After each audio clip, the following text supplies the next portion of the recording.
시편에 보니까 다윗이 사울왕에게 쫓겨다니면서 이런 고백을 하지요. 여호와는 나의 목자이시니 내가 부족함이 없으리로다. 참 신기한 일입니다.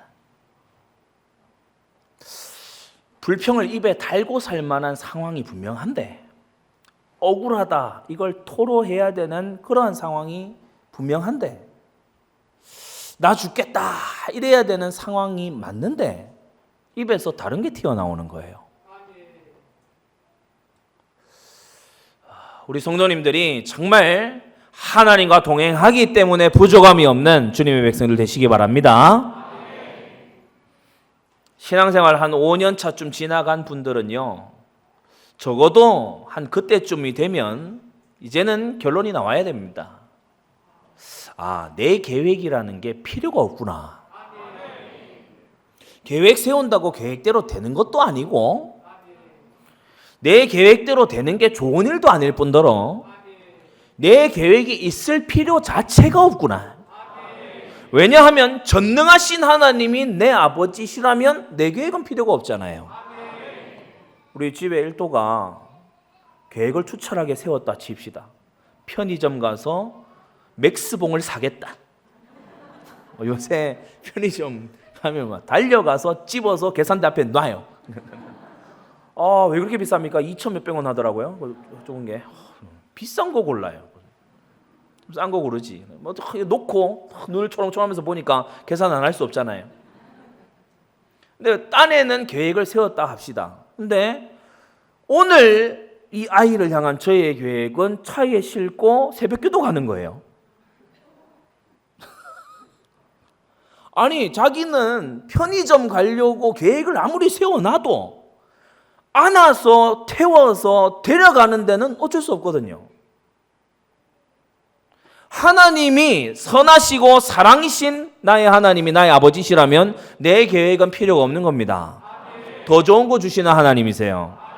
하나님이 나의 왕이 맞고 나의 목자가 맞다면요, 내 계획 필요가 없는 겁니다.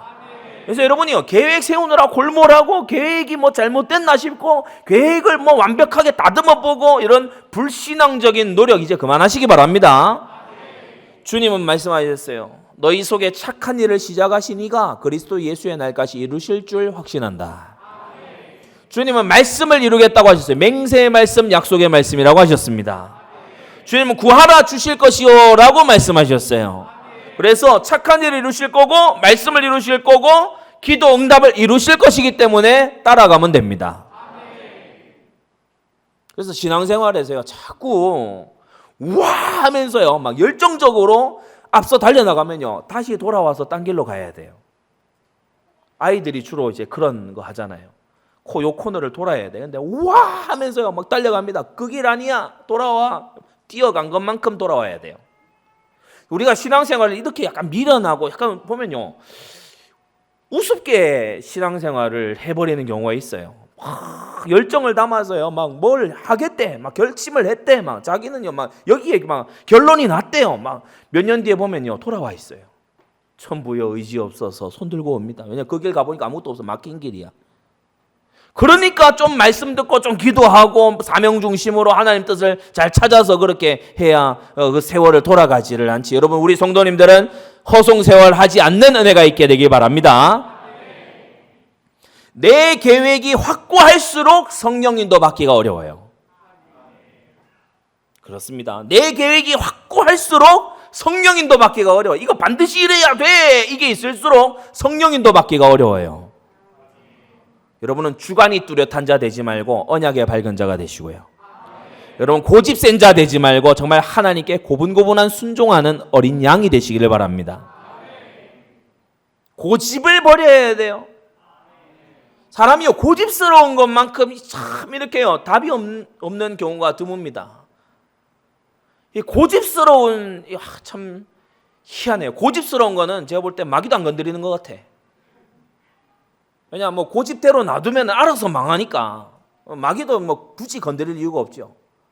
성경을 잘 보세요. 소돔성이 멸망할 때 하나님께서 소돔성의 죄악, 특히 이 동성애가 창궐하고 이런 죄악 때문에 차별금지법 통과되면은 방금 한 이 말 못해요. 여러분 기도하셔야 됩니다. 세상 법이 하나님 말씀 입을 틀어막도록 그게 옳습니까? 그렇게 되지 않도록 해야 될 줄 믿습니다. 동성애가 막 창궐하고 그렇게 죄가 창궐한 이 소돔성 하나님께서 유황불비로 멸망시켜야 되겠다. 왜냐? 죄가 너무 도를 지나친다. 이거는 뭐 동성애도 넘어서서 수간까지 할 정도니 이건 너 죄가 지나쳐도 너무 지나치다. 이거는 땅이 토하여낼 그런 죄다. 이것은 안 되겠다. 심판해야 되겠다. 거기에 아브라함의 조카 롯이 있었던 거예요. 롯에게 하나님이 특별히 천사를 보내셔서 너 나와라. 나와서 도망가라.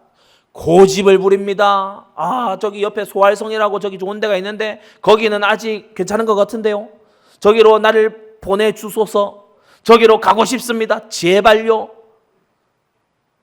그래 천사가요. 고집을 워낙 부리니까 소알성으로 가라. 소알성으로 갈 때에 해가 떠올랐다 그랬어요. 이제 뒤로 돌아보면 캄캄할 때 나왔는데 해가 떠버렸어요. 뒤로 해가 떴으니까 뒤로 돌아보면서 롯의 처가 소금기둥이 돼버립니다. 소알에서요 견디다 못해서 산으로 피신할 때에 그 두 딸들이 음란하게 자기 아버지에게서 낳은 자손이 모압과 아몬이죠. 여러분 고집은 비극을 낳습니다. 고집 부리지 말아야 돼요. 출애굽기 5장에요 내 백성을 보내라. 모세와 아론 통해서요 내 백성을 보내라. 하나님이 말씀을요 이 나라에다가 주셨죠. 내 백성 보내라. 이스라엘 희생제사 드리도록 보내라. 그러니까 바로가 고집을 부리는 거예요. 장자 6장에 걸쳐서요 고집을 부려요. 막 보낸다 했다가 안 되겠다 그러고 뭐 가봐라 그랬다 조금만 가라 그러고 애들은 놔둬라 그러고 막 온갖 고집을 부려요. 어떤 일이 터집니까? 10가지 재앙이 쉼없이 들고 터지고요. 모든 장자가 죽어나가는 비극이 터지고요. 애굽의 강한 군대는요 홍해에 수장되는 이러한 일이 바로에게 벌어지는 거예요. 여러분 고집은 비극을 낳습니다. 민수기 14장에 보면요 그 가나안 땅을 정탐하고 돌아온 12명 중에 2명 여호수아와 갈렙이요 그들은 우리의 밥이다. 말씀하신 대로 올라가서 취하자. 하나님이 우리와 함께 하시기 때문에 가능하다. 취할 수 있다. 설득하는데요 안 들어요. 고집하는 거 있지요. 안 가겠다. 안 가겠다. 10명 정탐꾼 말을 듣고요 우리가 다 죽게 생겼다. 우리 저 땅 가면 반드시 죽는다. 그러면서요 모세와 이 여호수아 갈렙을요 돌로 치려고 아예 완전히 그렇게 하는 거 있지요. 하나님께서 너희가 광야로 돌아 들어가라. 희한한 건요 그 다음 민수기 14장 말미를 보게 되면 39절부터 45절을 보게 되면 또 돌이켜서 이제 올라가겠다. 이게요 고집은 답이 없어요.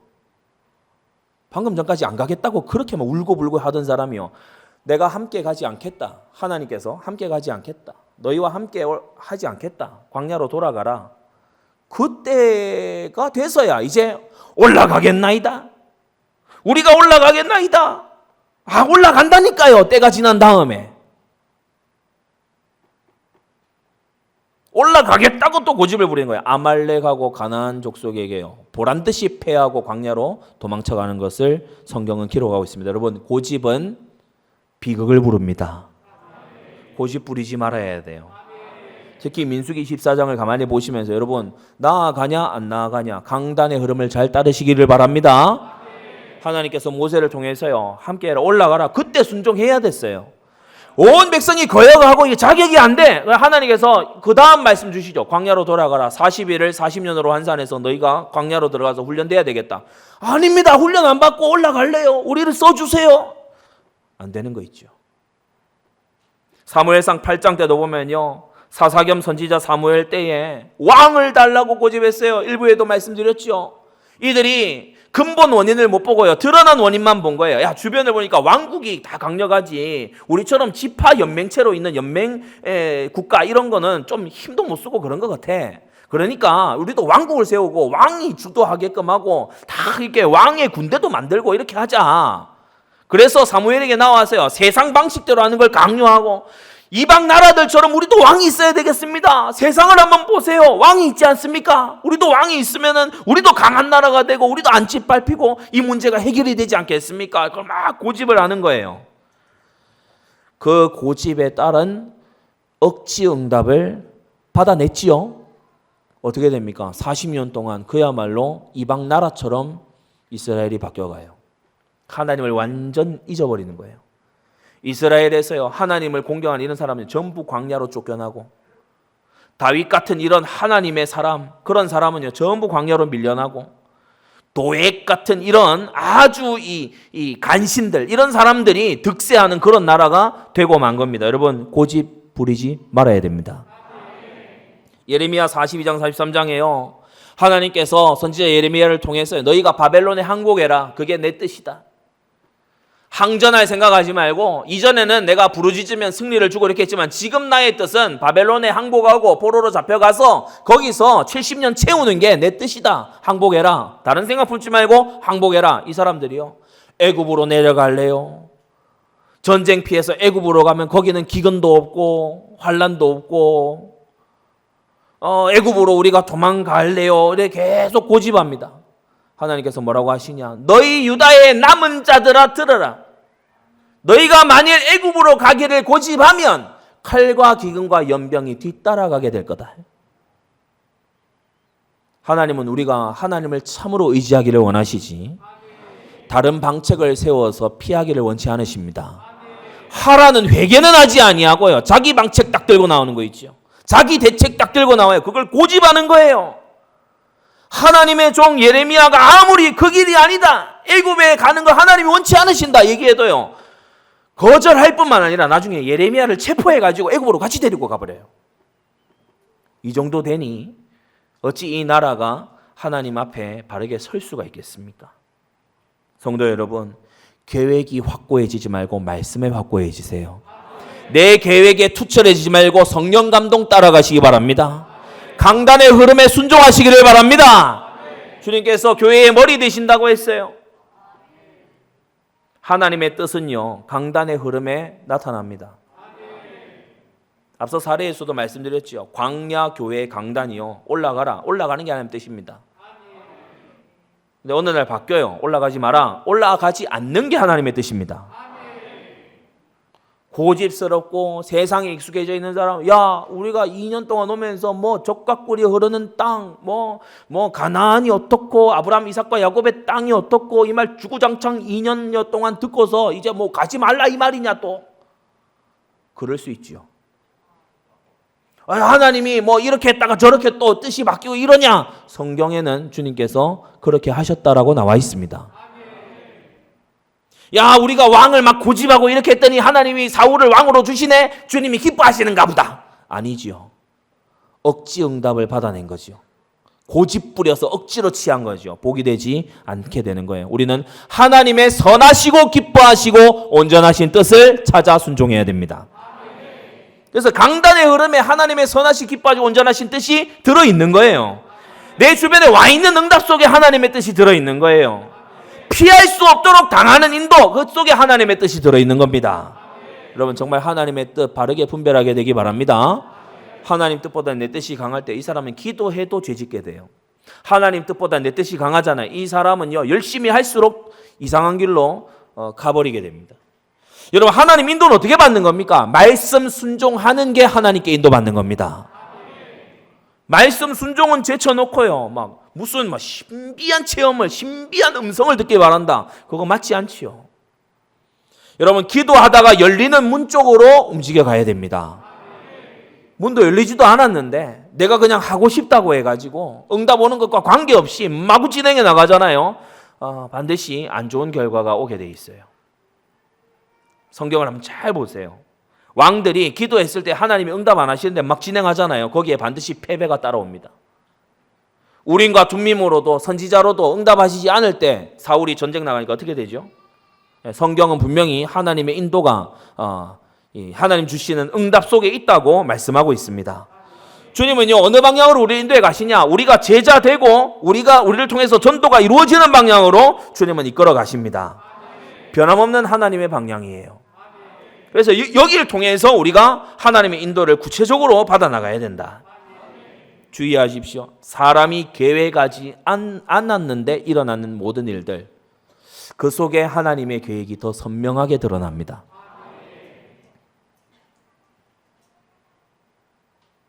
그래서 계획하지 않았는데 일어나는 우리 전도 현장에서요, 그런 경우 정말 많아요. 저는 고려대 이 캠퍼스 전도에서 신기한 경험을 할 때가 많아요. 고려대 캠퍼스 전도를 했는데 고대 학생이 아니야. 너무 신기하잖아요. 정말 신기합니까? 그날 그 학교 처음 와봤대요. 그리고 그날 우리를 처음 만났어요. 그 사람이 복음 받았어요. 너무 신기하잖아요. 야, 바울이 계획한 게 아니에요. 이렇게 하다가 고린도에 딱 들어갔는데 마침 황제에게서 로마로부터 쫓겨나가지고 온 브리스길라 아굴라가 거기서 탁 만나졌어요. 하나님의 계획이 있는 만남. 그래서 여러분이요, 여기서 정말 중요한 힌트를 얻어야 됩니다. 내 계획을 내려놓고 내 계획을 제쳐놓을수록 하나님의 계획을 발견하기가 쉽다. 내가 재고, 내가 계획에서 딱 이렇게 스케줄 잡아가지고 딱, 그러니까 내 계획대로 됐다라고 믿을 수밖에 없잖아요.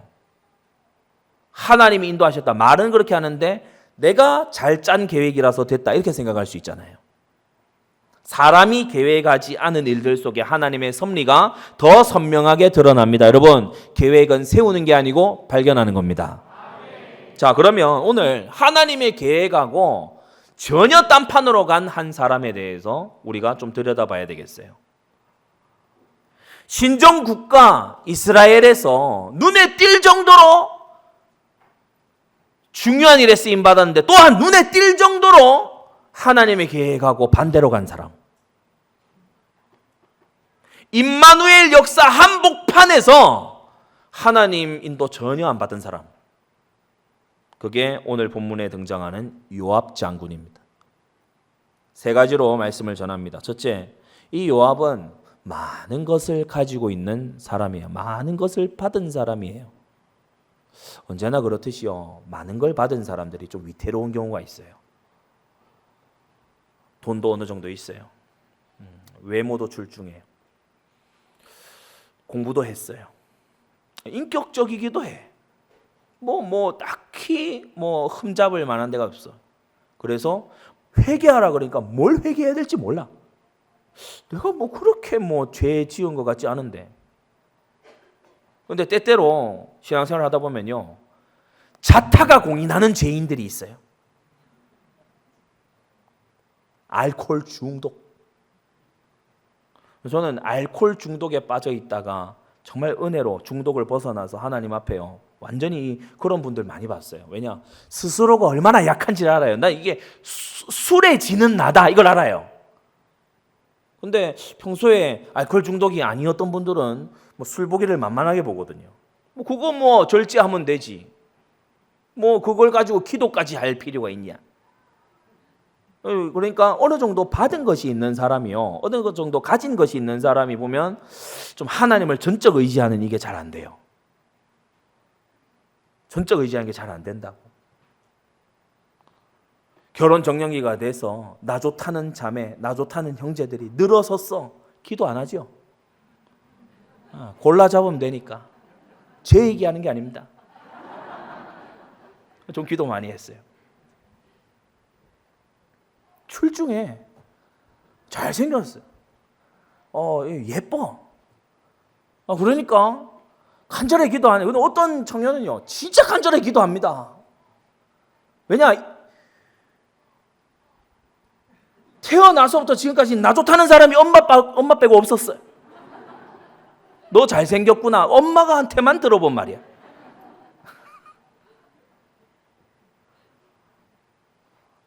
기도합니다. 부르짖습니다. 하나님, 콩깍지를 씌워 주옵소서. 가진 게 많아요. 오늘 요압이요, 받은 게 많고 가진 게 많고 배경이 있고 능력이 있고 이런 사람이에요. 이런 사람 정말 주의해야 됩니다. 첫째, 이 요압은요, 집안 자체 자기 외삼촌이 왕이에요. 그러니까 다윗의 누이 동생이 이 요압의 어머니입니다. 스루야라고. 다윗왕, 하나님이 쓰시는 다윗왕이 외삼촌이니까 이게 얼마나 참 엄청난 배경 아닙니까? 그리고 다윗왕이요, 이 요압을 중용하는 거예요. 군대 장관으로. 다윗은 하나님의 마음과 합한 사람이잖아요. 이러한 다윗이 친족이라는 것은 분명히 축복된 배경임에 틀림없습니다. 하나님을 순종하고 동행하고 하나님께 인도받으면서요, 날이 다르게 성장해 온 이 다윗을 보면서 요압은 정말 많은 걸 배울 수 있었거든요. 그런데 요압은 이 기회를 모두 발로 차버리고 맙니다. 성도 여러분, 하나님과 동행하는 증인들 사이에서 여러분 정말 배우시기를 바랍니다. 겸손한 마음이 있으면 배워요. 여러분, 우리 담임 목사님이 얼마나 증거의 생애입니까? 여러분, 배우셔야 됩니다. 기도 속에 응답의 생애잖아요. 배워야 돼요. 그 얘기 난 또 들었어. 난 다 외우겠다. 여러분이 저만큼 많이 들었을까요? 알고 외우는 게 중요한 게 아니에요. 오전에 일부에 말씀드렸죠. 그 마음을 가지는 게 중요한 거예요. 그 얘기 뭐 다 초임지 뭐 다 외우겠다. 그래, 삐딱한 마음을 가지고요. 그 얘기밖에 할 게 없냐? 여러분, 사람은 한평생 살지 뭐 여러 생애를 살아보는 게 아닙니다. 요셉은 늘 자기 그 얘기하게 돼 있고, 바울은 늘 다메섹 얘기하게 돼 있어요. 하나님이 그 증거 주신 거 우리를 위함인 줄 믿습니다. 그래서 정말 배워야 돼요.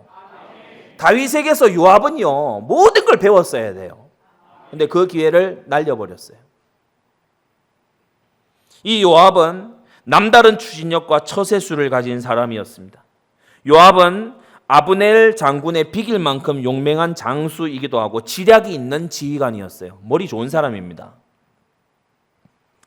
강한 요새, 여부스 사람들이 살던 강한 요새인 예루살렘 성을 공략할 때에 이 너무 성이 견고하고 높으니까 뭐 쉽사리 나서는 사람이 없는 거예요. 그래서 다윗이 여기 먼저 나서는 사람을 내가 장관 삼겠다. 그때 요압이 나서서 예루살렘 성을 쳐서 취했습니다. 공을 세운 거 있죠. 그 밖에도 이후에 이어지는 대소 전투에서 많은 공을 세우고 전쟁을 승리로 이끈 인물이기도 합니다. 다윗 성이라고 불리는 예루살렘 성을 정비하고 중수하는 걸 누가 도맡아 했냐? 요압이 도맡아 했어요. 아주 이 일을 많이 한 사람입니다. 여러분이 믿음 없이 일 많이 하잖아요. 나중에 결과가 이상해집니다. 믿음 속에서 일해야 돼요. 다윗에게 신임 받을 만한 처세를 요압이 아주 기막히게 하는 사람입니다. 군사들 앞에서 자기의 충성심을 막 선전하기도 하고요. 그렇게 했지요. 사무엘하 12장에 보면요, 암몬 자손의 왕성 랍바를 요압 장군이 군사를 이끌고 와서 쳤는데 거의 성이 함락되기 직전에 다윗에게 급히 아주 사신을 보냅니다. 그러면서 뭐라고 말하냐? 이제 왕은 남은 군사를 모아 진치고 이 성을 쳐서 취하소서.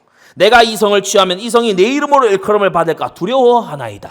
거의 다 해놓고 이 공을 다윗에게 딱 주는, 이거 얼마나 참 이 왕의 입장에서 참 이렇게 마음에 들잖아요. 자기 가서 자기 전공 올리고 뭐 자기 이름 내고 그렇게 할 수도 있는데 다 해놓고 다 이렇게 세팅해놓고 그리고 다윗으로 하여금 와서 다 영광을 취하도록. 얼마나 처세에 능한 사람입니까? 세상에서 일 잘한다 평가받는 사람들이 딱 이렇게 하거든요. 회사에서 이렇게 하고 자기가 다 열심히 해놓고 부장님 지도입니다. 위에 보고서 딱 올릴 때 어떻게 하면 과장님이 이렇게 도와주셔서, 과장이 일 하나도 안 했거든. 과장님 이름 같이 앞에 딱 넣어가지고 그러면요, 과장이 좋아하고 막 잘했다 그러고 막 법카 주고 막 이렇게 합니다. 다윗이 마음에 들도록 요압이요, 처세술도 아주 잘하는 사람이에요. 더 나아가서 요압이 머리가 팽팽 돌아가는 사람인데 어떤 사람이냐? 다윗의 이 마음을요, 압살롬이 도망가고 장자 암논이 죽고 막 이런 집안에 왕자의 난이 일어난 이후에 다윗의 마음이 참 이렇게 안타까운 마음이다. 압살롬이 도망쳐 갔지만은 참 아들을 향한 끊을 수 없는 부정, 이런 것을 이 요압이 읽었어요. 그래서 압살롬을 쉽게 데려올 수 있도록 모략을 내 가지고 사무엘하 14장에 보게 되면은 드고아 여인에게 이제 연기 잘하는 여인 한 명을 섭외를 한 거죠. 그래서 상복을 입혔어요. 그러면서 다윗 왕에게 나아가서 뭐라고 얘기하냐? 제게 두 아들이, 다 뻥입니다. 제게 두 아들이 있었는데 한 아들이 다른 아들을 죽였는데 이 살아남은 이 아들을 이제 사람들이 다 죽여야 된다고 막 그렇게 합니다. 저는 어떻게 해야 됩니까? 마음이 아픕니다. 막 그렇게 하니까 막 얘기를 하니까 이게 다윗 자기 얘기잖아요. 자기 집안에서 이 셋째 아들 압살롬이 맏아들 암논을 쳐 죽인 이 얘기잖아요. 다윗이 딱 물어봅니다. 요압이 보냈냐? 물어봐요. 그거 그렇다. 드고아 여인이 들켰어요. 그렇다. 근데 이제 그걸 알고도 압살롬을 데려오게 합니다.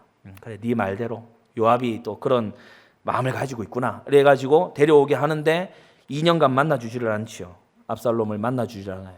그냥 압살롬을 만나서 대화하고 인정해주고 하면은 그의 잘못한 행동, 그의 엄청난 끔찍한 이런 행동들, 이것이 정당화될까봐 다윗이 사랑하는 아들이지만 예루살렘에 불러놓고도 만나주질 않지요. 나중에 압살롬이 여기에 막 울분을 표하면서 요압 장군의 밭을 막 불질러 버리는 이런 이제 기행을 저지르기도 하는데, 여하튼 이 압살롬을 다시 데려오게끔 연기자도 섭외하고 이야기도 지어서 하게 하고, 그래서 왕의 마음을 살살 달래가면서 그러면서 왕을 자기 손안에 놓고 움직여 가려고 한 그게 요압이었어요. 용맹한 사람이고 지혜 있는 사람이고 머리 잘 돌아가는 그런 요압이었죠. 자, 그런데 세 번째, 요압은 이 용맹함과 배경과 잘 돌아가는 머리를 가지고 유난히도 권력과 자리에 관심을 쏟았어요. 요압의 주된 관심이 뭐냐면은 권력이었습니다. 자리였어요. 요압이 24하고 있는 게 뭔지 아십니까? 요압의 24가 뭐냐? 누가 실세냐? 지금 이 나라에서, 이 다윗 왕국에서 누가 실세냐? 누가 왕의 신임을 받고 있냐? 누가 주도권을 갖고 누가 말빨 세울 수 있냐? 그게 요압의 주된 관심이었어요. 그래서 군대 장관 자리에 엄청 집착합니다. 그러면서요, 장자 암논이 누가 봐도 차기의 왕이잖아요. 암논에게 잘 이렇게 하다 암논이 오늘 죽어버리니까 가만히 왕자들의 면모를 보니까 이 압살롬이 이게 왕제야, 이게 왕이 될 감이야. 그러니까요, 압살롬을 데려오는 수고, 압살롬을 잘 그렇게 하는 수고를 이 요압이 일부러 나서서 합니다. 권력의 유지를 위해서, 자리를 위해서. 성경을 보면 그게 보이지요. 나중에 너무 새파랗게 어린 솔로몬이 왕이 될 그런 판이 되니까 압살롬 그 다음에 아도니아라는 넷째 아들과 함께 반란 모의를 하고 반란을 하고 이제 최후의 비참한 결과를 맞이하고 말아요. 이 요압은 다윗이 받은 축복에 거머리처럼 달라붙어서 한 자리 차지해 먹으려고 했지만 정작 다윗의 힘의 원천이신 하나님은 전혀 못 보고 권력에 눈멀어 있었던 사람이었어요.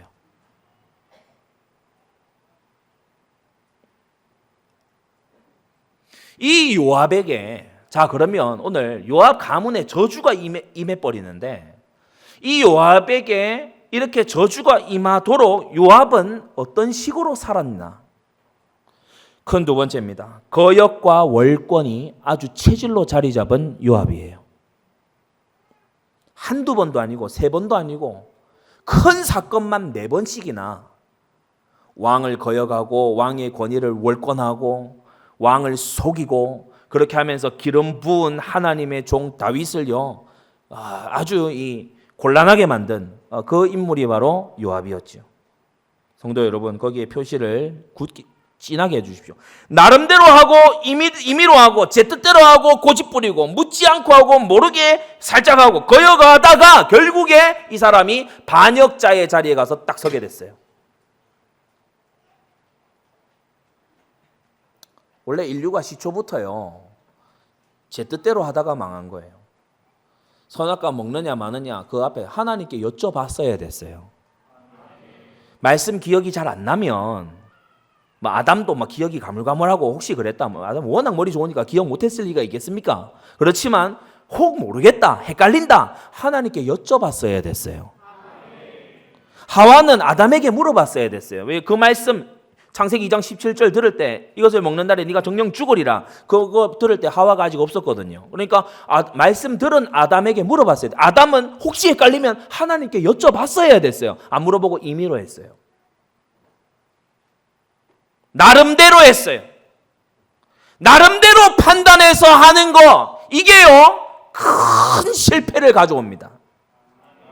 성도 여러분, 나름대로 하지 말고 말씀대로 하시고요.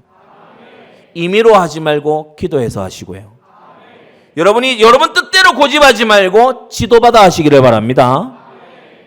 요압이요, 거역하고 월권하는 게 처음에는요 아주 살떨리게 싹 해봅니다. 나중에는요 대범하게 해요. 모든 죄가 그렇듯이 처음에는 막 떨려요. 어떤 죄 짓는데 떨려, 들킬까봐 막. 근데 뭐 지어봐도 뭐 별 그게 없고 나중에 대범해져요.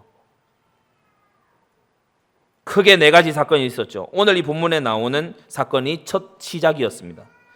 왕이 모르게 사울 진영에서 투항하여 온 아브넬 장군을 암살하는 장면이 나옵니다. 우리가 오늘 읽은 본문에 보게 되면은 26절에, 사무엘하 3장 26절에 시라 우물가에서 저를 데리고 아브넬을 데리고 돌아왔으나 다윗은 알지 못하였더라. 그러니까 다윗에게 보고가 안 된 거예요. 다윗에게 이렇게 해도 될까요? 이게 질문이 가지를 않은 겁니다. 왕이 모르는 속에서 아브넬을 암살하는 이 엄청난 일을 저질러 버린 거죠. 왜냐? 이 이유는 간단합니다. 동생 아사헬을 죽였다 이거예요. 근데 그 동생 아사헬을 죽였을 때에는 기본 전투, 아주 이렇게 이 합법적인 전투에서 추격하다가 그것도 따라오지 말라고 계속 그렇게 했는데 아사헬이 워낙 고집을 부리니까 이 어쩔 수 없이 그렇게 일어난 일로 성경이 우리에게 알려주고 있지요. 그러나 지금 요압이 하는 건요, 공명정대한 전투가 아닙니다. 공명정대한 전투가 아니고 27절에 뭐라고 나오죠? 더불어 종용이 말하려는 듯이 속여서 저를 데리고 성문에 데리고 살짝 들어가서 야, 뭐 중요한 얘기 좀 합시다. 그리고 칼로 찔러 죽인 거예요. 이 요압의 태도가요 아주 오만합니다. 다윗이 왕이 이 기름 부음 받은 다윗이 하는 일을 가지고요 어찌하심이니까 왕을 속인 겁니다. 왕이 속은 겁니다.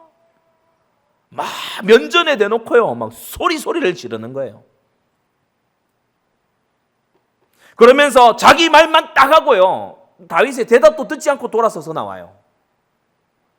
그리고 막 임의로요 부하시켜서 아브넬 쫓아가라. 그리고 다윗 모르게 헤브론으로 데려오고. 그러니까 아브넬은 당연히 다윗이 다시 불러서 오는 줄로 알고 왔잖아요. 그런데 다윗 모르게 일어난 일이에요. 비열한 방법으로 무방비 상태에 있는 아브넬을요 성문에서 암살하는 요압입니다. 비열한 방법이에요. 공정한 전투가 아니에요. 그렇게 할 수 있잖아요. 동생을 죽인 피값이 있으니 나와 정정당당하게 대결을 하자. 여호와는 오늘 우리 사이에 판단하시기를 원한다. 또는 왕에게 이것을 가지고 나아가서 당신이 투항하려고 하지만 나는 이 문제가 작지 않은 문제이니 왕의 판결을 우리가 받아보자. 이렇게 할 수 있잖아요. 그런데 비열하게 암살합니다. 임의로 나름대로 묻지 아니하고. 이 일로요 3가지 큰 일이 생기는데 백성들이 다윗을 오해하게 돼요. 나중에 그 오해가 풀립니다마는 다윗을 오해하게 돼요. 야, 다윗이 겉으로는 화친 맺자 돌아와라 투항하라 이렇게 하지만은 부하시켜서 암살시키고 이런 사람인가 보다. 다윗을 딱 오해하게끔 그걸 요압이 했어요. 그리고 다윗과 이스라엘 전체를 다시 한번 내전의 소용돌이로 빠뜨릴 수 있는 그러한 위험한 행동이었죠. 아브넬이 그냥 작은 사람이 아니잖아요. 다윗도 얘기하듯이 38절에 오늘 이스라엘의 방백이요 대인이 죽은 것을 알지 못하냐. 이 사람 큰 사람이에요. 영향력이 아주 큰 사람이에요. 유다 지파 제외한 11지파의 모든 장로들을 소집할 그런 정도의 영향력이 있는 사람이에요. 작은 영향력의 사람이 아니죠. 그러니까 이 사람이 암살당했다. 이거는 자칫 이스라엘의 큰 참화의 이 소용돌이가 일어날 수 있는 그런 일을 요압이 턱 저질러 버린 겁니다. 사적인 감정에 충실해가지고 신정국가 세우는 것이라고 하는 이 대의를 거스를 뻔한 그러한 행동을 이 요압이 저지른 거예요. 그래서 다윗이 오늘 이 본문에 저주하고 하나님께 심판을 구하고 그런 기도를 이 다윗이 하는 겁니다. 둘째, 압살롬의 이 반역 때에, 압살롬의 난 때에 이 요압 장군이 왕명을 어기고, 이때는 이제 공공연하게 명령된 왕명을 어겨요. 압살롬을 잔인하게 도륙을 합니다. 참 권력욕이 무서워요. 한때는 압살롬을 막 비위를 맞추고 압살롬 왕자를 데려와 가지고 왕에게 인정받아서 후계자가 되던데 힘을 쏟고 이렇게 하는, 어느 날 반역하고 판세가 이상해지고 이렇게 막 대결 구도가 되니까 압살롬을 잔인하게 도륙해 버리는 거예요. 그래서 여러분이요, 권력욕에, 자리 욕심에 아주 심취해 있는 사람은요 가까이 하는 거 아닙니다. 권력과 자리를 위해서 뭔 짓이라도 할 수 있는 인간일 수 있어요. 하나님 앞에 선 자와 가까이 하시기 바랍니다. 하나님을 두려워하는 자와 가까이 해야 돼요. 이 요압은요, 생명 주신 하나님을 두려워함이 없어요. 사무엘하 18장에요, 다윗 왕이 요압과 아비새와 이때에게, 이 세 장수에게 명하여 가로되, 공공연하게 명했어요. 나를 위하여 소년 압살롬을 너그러이 대해달라. 모든 군장에게 명령할 때에 백성들이 다 같이 들었다고 했어요. 공개적인 명령이었죠. 공개적인 말씀이었죠. 그런데 압살롬과 이 치열한 전투에서 상수리나무에 그 많은 머리카락에 머리가 걸려 대롱대롱 매달리게 됐어요. 그때에 병사가 발견하고 요압 장군에게 보고를 하니까 요압이 달려와서는, 야, 당장에 쳐서 그거 죽여버리지 왜 놔뒀냐? 왜 여태까지 왜 놔뒀어? 내가 이 압살롬 죽이는 자는 은 10개 주고 띠라고 하는 건 뭐냐? 승진시켜 주겠다. 그러니까 이 병사가요, 들었잖아요. 왕의 명령을 들은 사람이잖아요. 그러니까 떨면서요, 은 1000개를 준다고 해도 나는 못합니다. 은 1000개를 준다고 해도 저는 할 수가 없습니다. 왕이 명령한 일 아닙니까? 살리라고. 그러니까요, 요압이 대답하는 게, 나는 너처럼 시간 끌 그런 여유가 없다. 나는 너처럼 지체해야 할 여유가 없다. 그러면서 자기 손에서 직접 창을 꺼내가지고 압살롬 심장을 찔러 죽이고, 곁에 섰던 자기 부하 10명, 여러분 한 사람 죽이는데 한 번 찔러 죽었으면 되잖아요. 잔인하게 도륙을 내요. 그 시체를 돌무더기에 갖다 던져버리고요. 그리고 난 다음에 뭐 하는가 하면은, 이 보란듯이 거역을 해놓고 이제 왕에게 가서, 그러면 이 사태를 보고해야 됩니까? 야, 오늘 당일에는 보고하지 마. 요런 짓을 합니다. 야, 오늘 당일에는 보고하지 마. 예, 왕이 마음이 많이 힘들 거야. 다윗이 마음이 많이 힘들지 않겠어? 야, 오늘 당일에 이 왕에게 기쁜 소식을 전해줘야지. 보고하지 마. 알리지 마. 그래서 그 다음 날이 돼서야 이 다윗이 압살롬의 죽음을 듣게 돼요. 요압이요, 지 멋대로입니다. 그야말로 공개적으로 주어진 말씀도 거역하고요, 월권하고요, 자기 마음대로 멋대로 하는 거예요. 보란듯이 거역하는 거예요. 다윗의 명령과 부탁을 보란듯이 거역하는 거예요. 사적인 감정이 있었지요. 자기는 압살롬을 좋게 대우해서 왕위를 계승할 후보자가 되게끔 이렇게 힘을 쓰고 연기파 배우도 섭외하고 막 이래 해서 일을 만들어서 돼가게 해줬는데, 이 압살롬이 화난다고 요압의 밭을 태웠거든요. 그러니까 감정이 있는 상태예요. 요압이 압살롬에게 분풀이 하는 거 있죠. 압살롬에게 그야말로 분풀이를 해버려요. 슬퍼하는 다윗에게 가서요, 냉혹하게 몰아세우면서 협박성 발언까지 서슴지 않습니다. 사무엘하 19장에 보게 되면요, 이 다윗이 너무 슬퍼하면서 두문불출했다고 했어요. 집에서 압살롬아, 압살롬아 하면서요, 이 암논이 죽었을 때도 슬프지만 이 압살롬이 죽은 것도 역시나 슬픈 일 아닙니까? 그래서 이 다윗이 너무 슬퍼하고 있고 막 식음을 전폐하고 나오지도 않고 집에 틀어박혀서 그렇게 있으니까요, 이 요압이 찾아가가지고 나와서 우리를 격려해야 될 거 아니냐, 압살롬이 살고 우리가 죽었기를 바란 거냐, 이런 식으로 얘기를 하는 거예요. 아주 냉혹하고요. 그러면서 뭐라고 하는가 하면, 당장에 나와서 우리를 격려하지 않으면 우리 중에 왕을 따를 자가 없을 줄 알아라 하면서 협박을 하는 거예요. 야, 요압이 용맹하고 공을 세우고 머리가 팽팽 돌아가고 이런저러한 왕위 계승 문제에도 개입하고 이렇게 하더니 어느새 권신이 돼가지고요, 다윗 앞에서 말에 제한이 없이 막 위세를 부리는, 왕 위에 군림하는 막 이런 형태가 요압이 이제 점점 심해집니다. 다윗이 보니까 요압이 이런 군대 장관 가지고는 이 이스라엘이 제대로 안 될 것 같아요. 그래서 세 번째, 잠시 압살롬에게 갔었던 아마사라는 장군이 있어요. 이 아마사가 돌아오겠습니다. 잘못했습니다. 반역에 가담한 거 이거 정말 잘못했습니다. 돌아오기 원합니다. 그래 돌아와라. 그래서 요압 대신에 네가 군대 장관을 좀 맡도록 해라. 왜 그러냐? 요압이 명령을 아주 보란듯이 거역했잖아요. 왕자의 난으로 인해서 나라가 어수선해졌잖아요. 그러니까 그런 나라를 이제 통합을 하고 압살롬 편에 있었지만은 데려와서 이 통합하는 제스처가 이 다윗이 하려고 한 거지요. 아브넬 때 그랬던 것처럼 왕국을 통합하고 함께 하려고 그렇게 한 거지요. 동시에 왕명을 보란듯이 거역한 요압은 이 징계 받아야 되거든요. 계속 군대 장관 하면 이 군령이 서겠습니까? 군대 지휘관부터가 왕의 명령을 안 듣고 공개적으로 어기는데 그 부하들이 이 군령이 서겠냐 말이에요. 그러니까 이 징계를 하려고 한 이것을 요압이 알고서 여기에 불만을 꽉 품고 있어요. 요때는 또 말 안 합니다.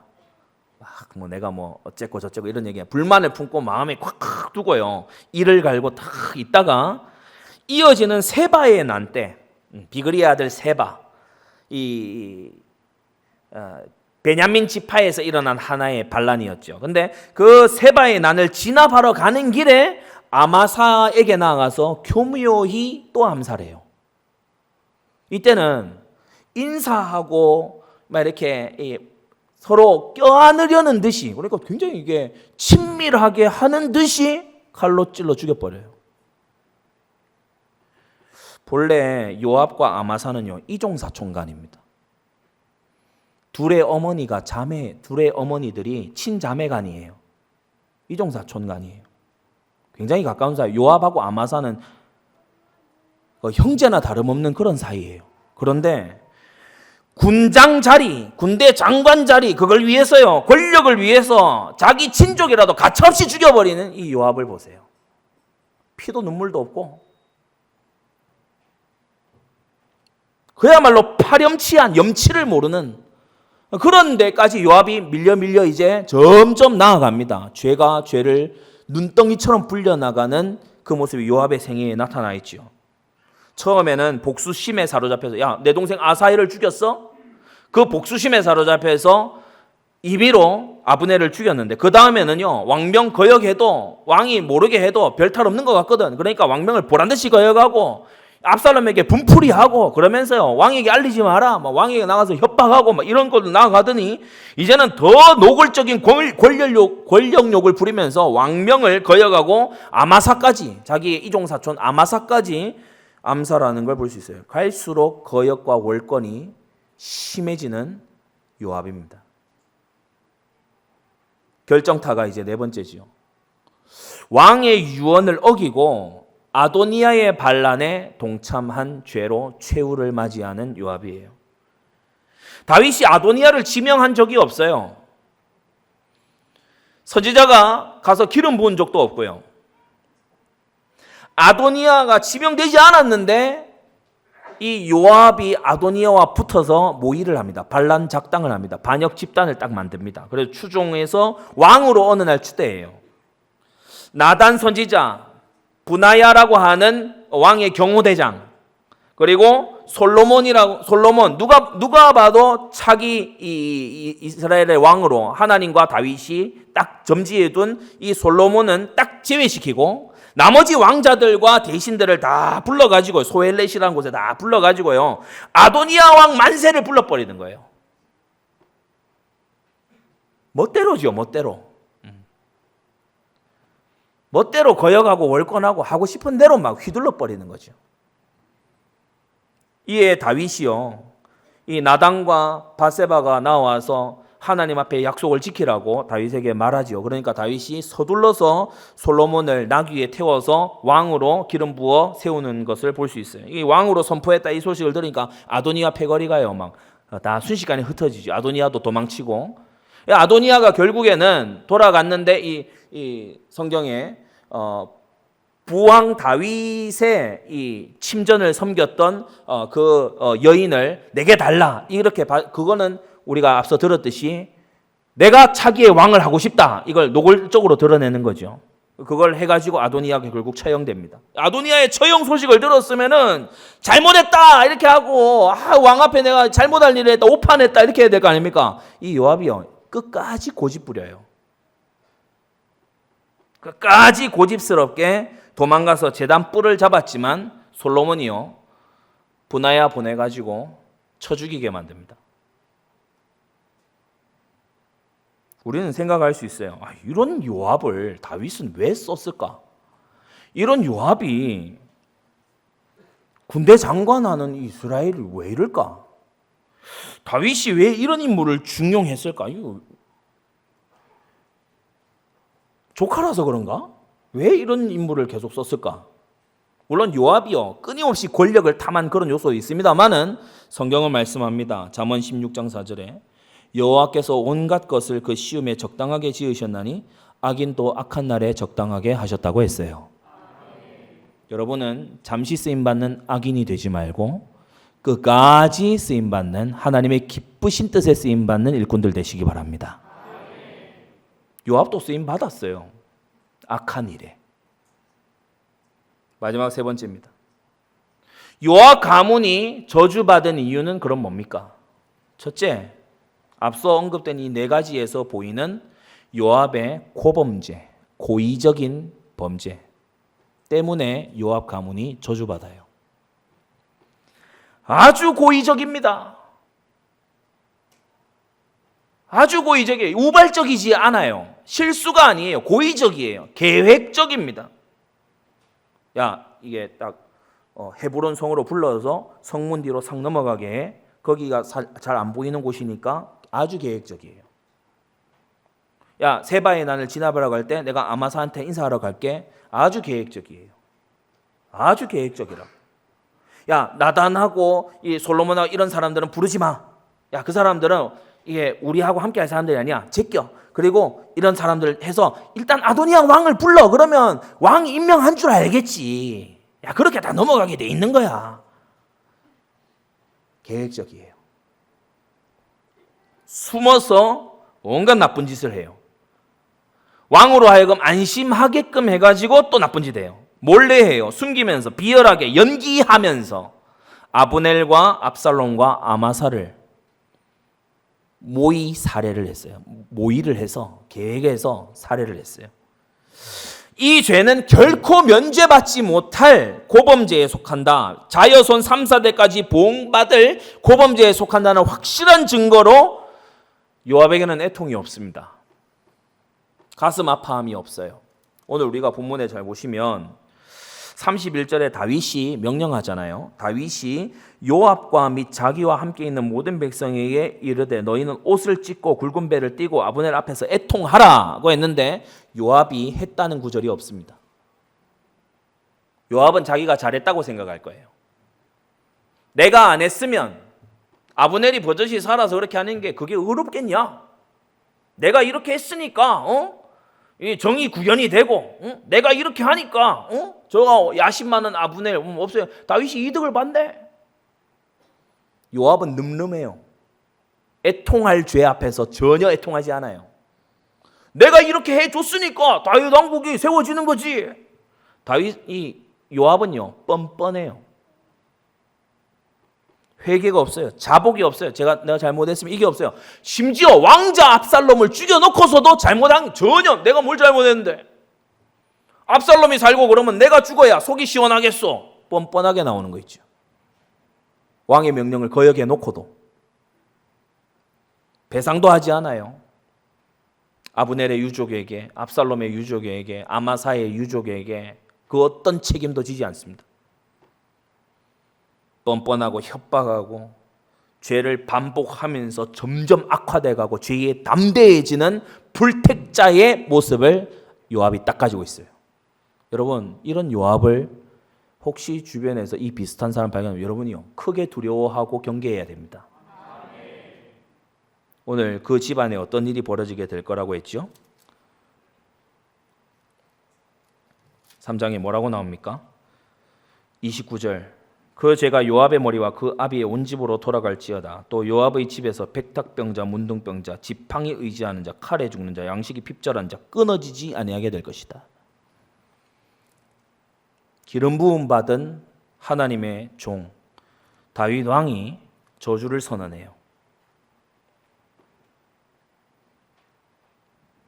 그래서 사무엘하 3장에는 다윗이 저주를 선언하고 열왕기하 2장에는요 또 이 솔로몬이 이어지는 왕 솔로몬이 또 저주하는 그런 대상이 되고 맙니다. 두 번째, 요압 가문이 저주받은 이유는요 고범죄가 가장 근본적이고 또 하나의 이유가 뭐냐면 하나님이 기름 부으신 왕을 거역하고 월권하고 반역했기 때문입니다.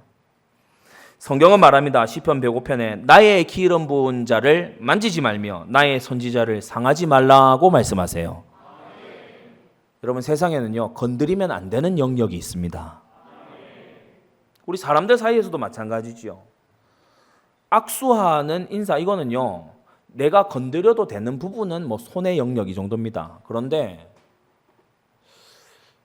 서로 부부가 아닌 이상에는 손이 가서는 안 되는 그런 자리가 있어요. 불가침의 영역이라는 게 있어요. 어떤 집에 가서 거실에 머무를 수는 있어요.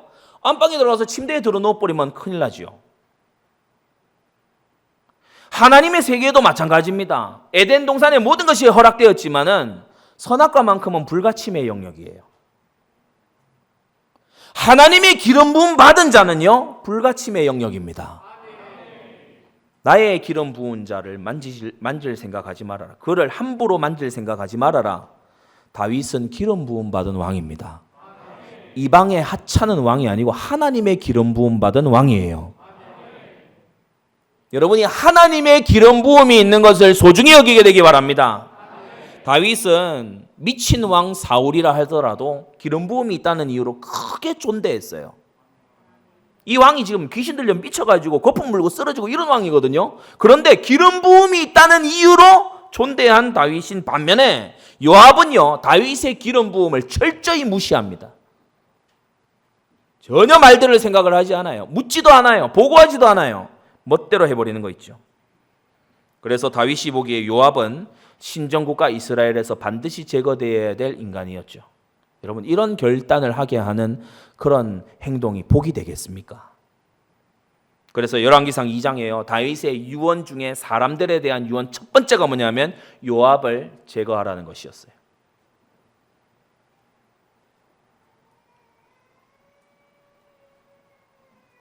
세 번째, 요압 가문이 회복되지 못하고 저주 속에 그대로 빠져들어간 그 이유 세 번째는 뭐냐면 하나님이 세우신 권위자 다윗 왕의 통제를 벗어났기 때문입니다.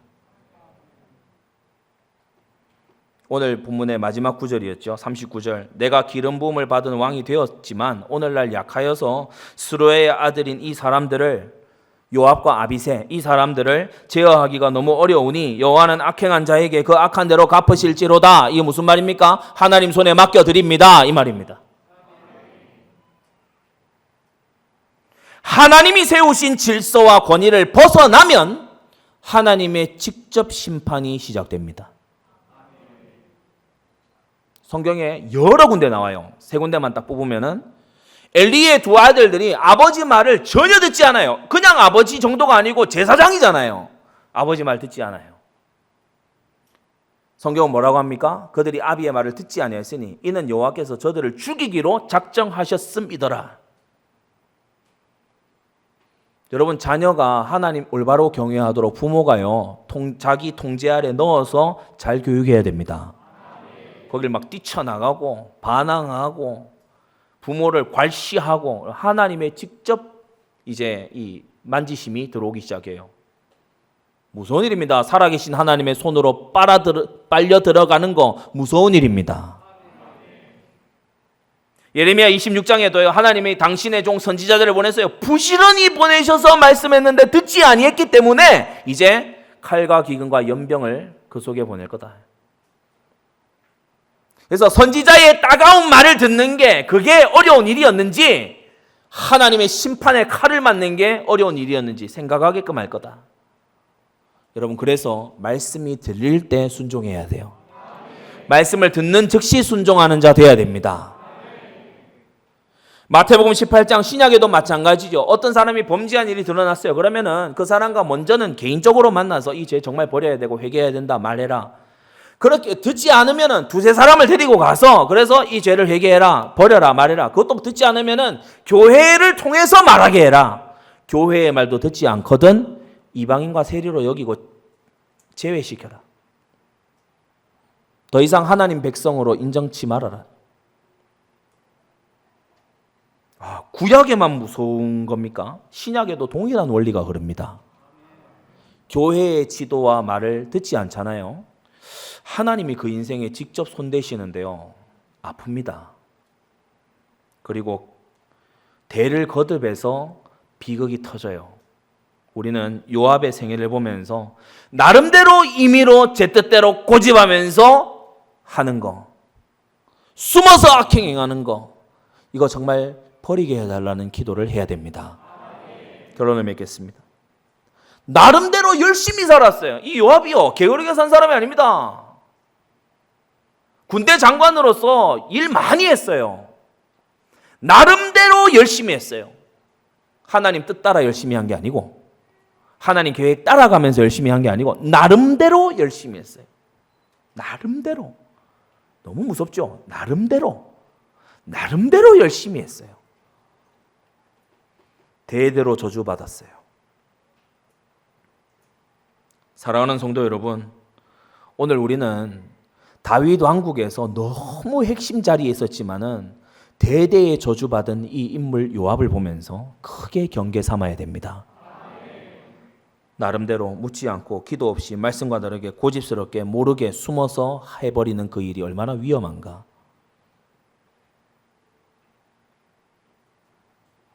요압 같은 생애나 요압 같은 가문이 일어나지 않게 되는 은혜가 있게 되기 바랍니다.